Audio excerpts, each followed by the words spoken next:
So my coaching style is very integrated. I take multiple components of who you are as an individual, and I help you to figure out what parts of you need to integrate back together into wholeness.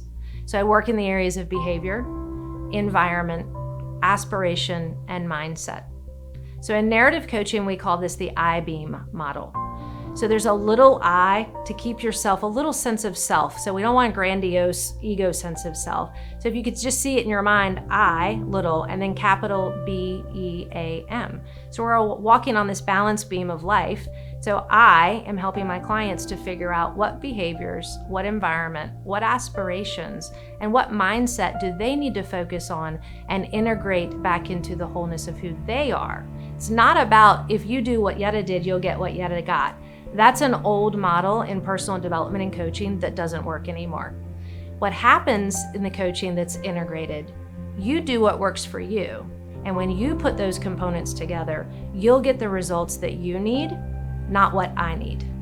Most people, when they come into the behavioral change process, which is a big word, but when they come into coaching, they're looking to change something. And when we focus at the behavioral level, what happens is it's short-lived. I tell my clients it's much like holding a beach ball underwater, and you're not really changing what's driving the behavior. In narrative coaching, we rewind all the way back to what are you thinking? That thought is creating a feeling, and that feeling is what is driving the behaving.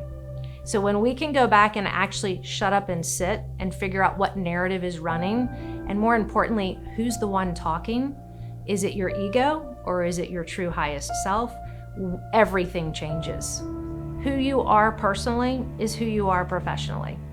So the success my clients get, they may think they're coming in to learn leadership development or to acquire a new status at work or a new skill in their life, but the truth is what they're actually getting is they're getting the ability to be free with who they are, and they're getting the ability to bring that success out in their personal life, which is a game changer for everything.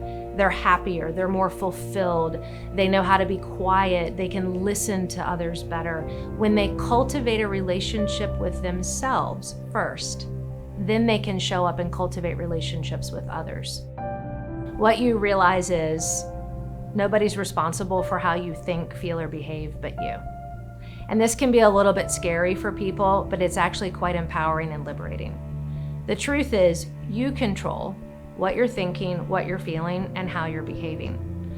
The most amazing thing for me working with my clients is seeing them make the breakthrough. Seeing the waking up where they shut up and they sit down and they finally get it and they realize everything I have is inside of me. That liberation and that freedom that they've released people from the bondage for being responsible for how they feel is a game changer. Everything changes, and when I see that moment happen for a client, there's nothing better in the world.